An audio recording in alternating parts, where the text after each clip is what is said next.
everyone. In this presentation, we will be discussing about helicopter money. I am Ujjwala Pulala.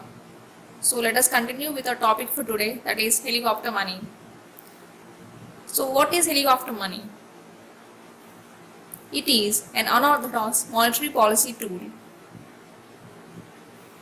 It denotes the printing of large sums of money by the central bank and pumping this money into the hands of people, primarily to increase the demand in an economy.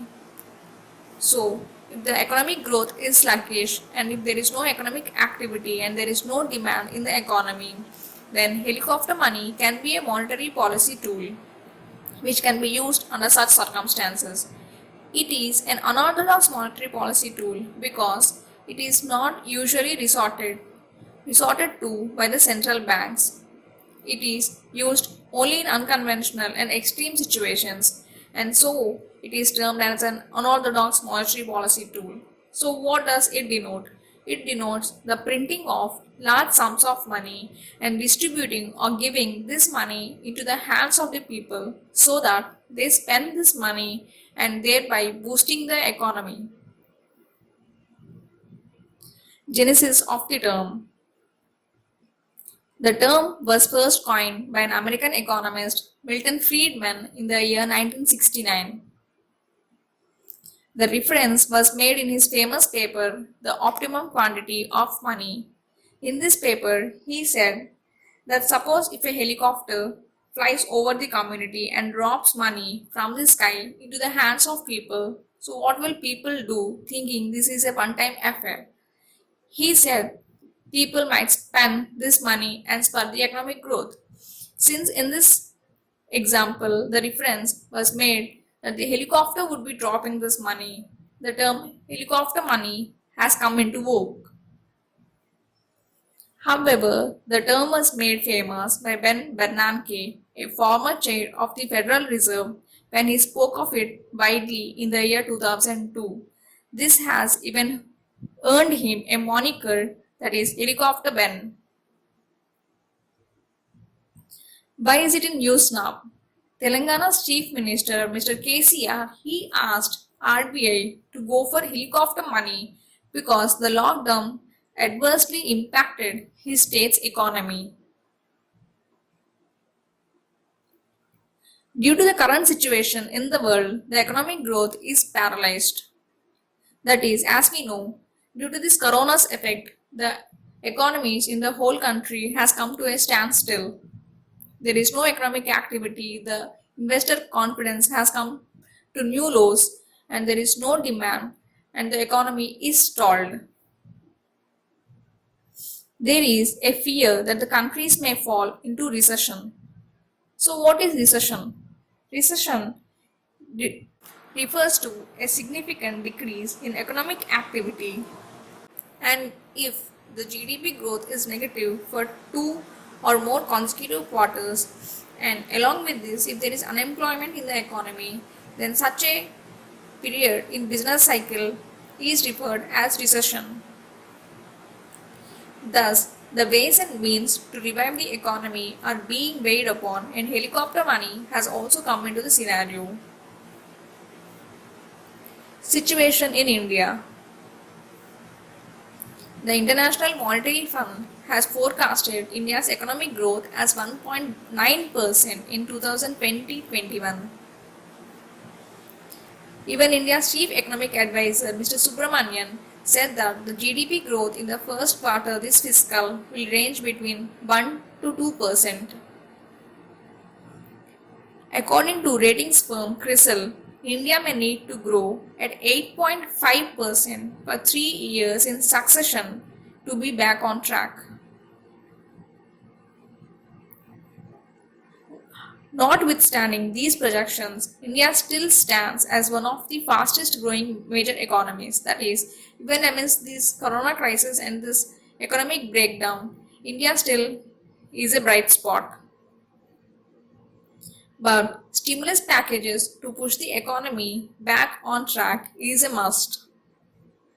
Already, a stimulus package of 1.7 lakh crore was announced in late March for buying of food grains and depositing of money in the accounts of poor people. And it is also being said that another stimulus package is on its way. Fiscal policy versus monetary policy. Fiscal policy. Decisions by the government. So, the policy decisions taken by the government to boost the economic growth come under fiscal policy. It involves reduction in tax rates and increasing government spending.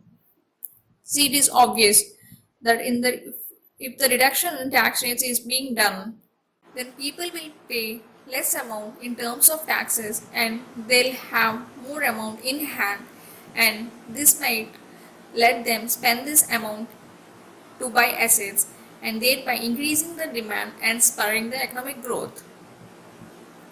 This is a quicker way, that is, the increasing or decreasing of taxes has a direct and quicker way in terms of increasing or decreasing the spending choices of the people. It aims to boost the economic activity. Monetary policy.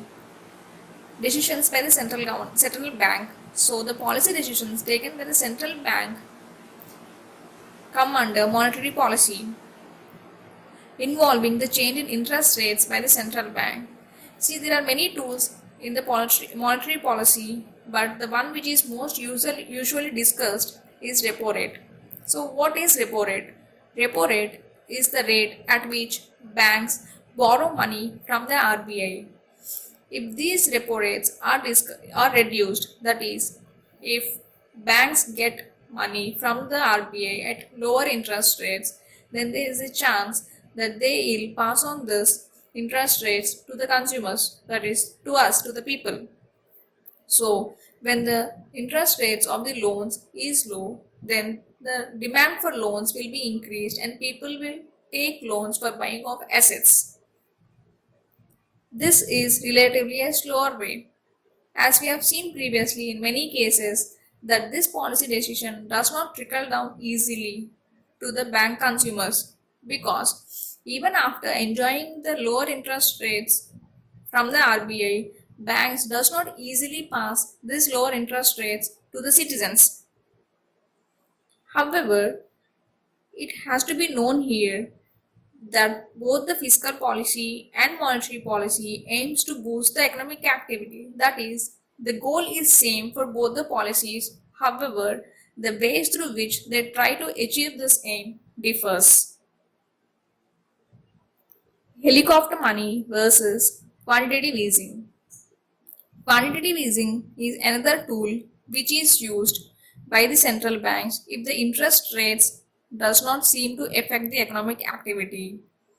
Quantitative easing was also the tool which was used by the Federal Bank in the USA during the subprime crisis there. So what is quantitative easing?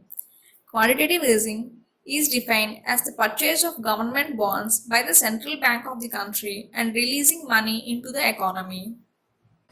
That is, the central bank buys the government bonds, and on buying these bonds, they give the money. So the liquidity with the banks increase, and this more money can be used for giving of loans and thereby spurring the economic growth. However, the government has to pay back this money to the central bank. Whereas in the case of helicopter money, there is no such obligation. That is, this is seen as a one-time affair. That is, there is no obligation on the government to pay back this money.